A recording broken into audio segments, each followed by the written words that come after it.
ილიაობის დღესასწაული ყვარელში ოცნების წევრების ქუჩური გარჩევის ფონზე ამის შესახებ ყოფილი საჯარო მოხელე წერს. ნინო ხუციშვილის ინფორმაციით, სუფრაზე, რომელსაც ყაველაშვილი და პაპუაშვილიც ესწრებოდნენ, მერის მოადგილის პოსტზე მყოფი ლევან გელაძე შვილთან ერთად თავს დაესხა საკრებულოს ახალი თავმჯდომარის ძმას.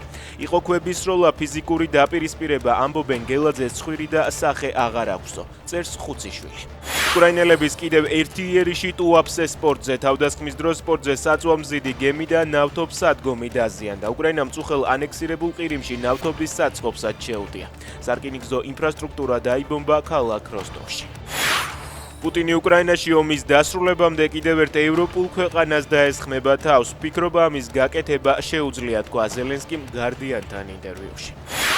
ამერიკის სენატმა მიიღო დოკუმენტი, რომელმაც შესაძლოა ისტორიაში ყველაზე ხანგრძლივი შატდაუნი დაასრულოს. ტერმინი დაფინანსების შეწყვეტის გამო ქვეყნის ფედერალური უწყებების მუშაობის შეჩერებას ნიშნავს.